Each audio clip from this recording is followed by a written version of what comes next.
Hey everyone, it's Michael GoosebumpsFan. Today I'm going to be talking about a classic Goosebumps book from R.L. Stine, a review for one of the old classics from the 90s. I've recently been doing the Mummy Marathon. Of course, I had to buy a new camera, so that's why I haven't had any reviews to do for you guys this week. I'm sorry about that. I had to buy a new camera last weekend, and I've been going through this whole mess trying to talk about that. I talked about that more in my book haul video I also uploaded before this video, so yeah, watch that if you want to hear some of my complaints about Sony. Anyway, Goosebumps Return of the Mummy is the sequel to The Curse of the Mummy's Tomb, which was the previous book I reviewed. I have the newer, updated cover reissue thing, and usually with books, if I really love them, I will buy the previous covers and buy the hardcovers and everything if I love them, if I really, really love them to death. The first book, I would buy the original cover in paperback, because I don't have it. I had the reissue cover of the same series as this. I would not buy these original covers for this one. Return of the Mummy, I enjoyed for the most part. I really did. And I think the finale is awful. Now, mind you, I've never read this book before. Never read any of the Mummy books before, except for the last one and Diary of a Mad Mummy from the Give Yourself Goosebumps Choose Your Own Adventure series.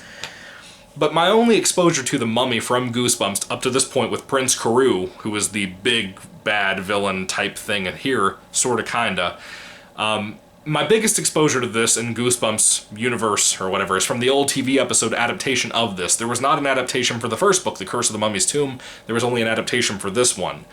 And I love Universal Mummies films, the old Boris Karloff movie, and the films that followed that, like The Mummy's Hand, which is my personal favorite. Love those old Universal Mummy films. The newest one with Tom Cruise was extremely, extremely depressingly bad. Like, heartbreakingly bad. It was like an action film. It felt like a crappy Mummy, or like the old Mummy type remake from like the 90s. I don't know. But I love mummies from the Universal series, the old classic black and white films like Lon Chaney Jr. and stuff, you know, the Wolfman himself playing the mummy. And I feel like R.L. Stine gets a lot of experience, or not experience, but inspiration from older things, like old black and white horror and monster films and stuff to make Goosebumps books in the 90s and whatnot. Even to this day, I feel like he did. This book was so interesting to me because I did not know that the main characters from the previous book were coming back for here. Of course, Gabe, the main character from the first book, is our main character here. He's going back 6 months after Christmas, when he went to his Christmas vacation to Alexandria, Egypt, in the previous book, when he and his Uncle Ben and his cousin Sari basically found a tomb inside of a pyramid. And they went through this whole adventure there, and I won't spoil it for you, but if you haven't read it, I recommend that one tremendously over this one. This book, he's going back 6 months later during the summertime to hang out with his Uncle Ben and Sari once again. And at this point, Uncle Ben has not been into a big, big area they've been researching for a long time inside of this giant pyramid in Egypt. This one is for Prince Carew's tomb, potentially.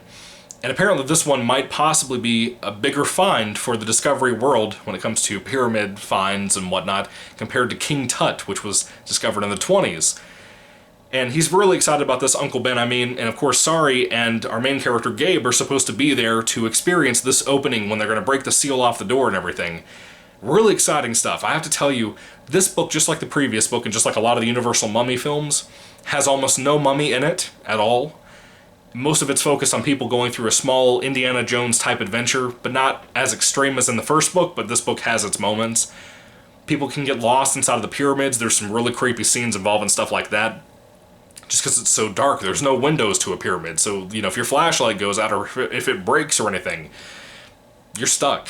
You know, you can get lost very easily, which terrifies me, because I'm fascinated with pyramids and the Egyptian culture and whatnot, but this stuff would terrify me if it happened to me. I mean, absolutely would terrify the crap out of me. And this story has its eerie moments, but most of it's focused on the build-up to getting the mummy's tomb opened. You know, Prince Carew, who is the big mummy you typically see on a lot of Goosebumps merchandise from the 90s when it comes to mummy stuff. It's usually Prince Carew that you're seeing. The first book did not have Prince Carew in it, so it's kind of a shame. But again, this book really has almost no mummy in it, and I can deal with the first book not having it. The first book wasn't amazing, but it was good. It was really good, actually. It wasn't amazing, it wasn't my favorite book or anything, but it was good. I liked it.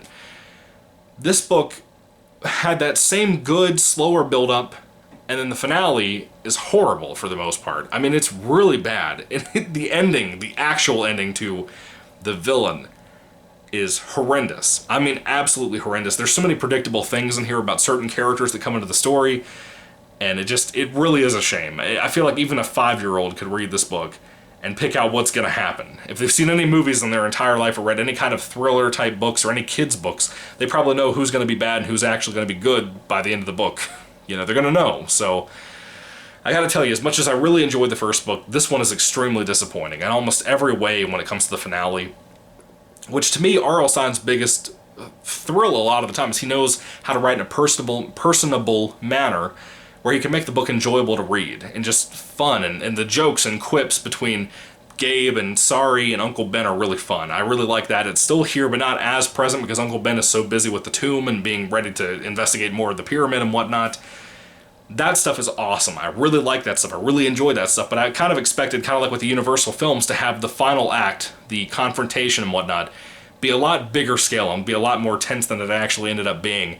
So I am disappointed. As a Universal fan, as a Goosebumps fan, as so many different things, but it's not perfect, but it's not horrible. It's not a complete loss. It's just the ending is completely stupid, and it ends in this way that almost has you asking a lot of questions about the finale and what happened in the finale, and I do not like what they did with this. I think it's...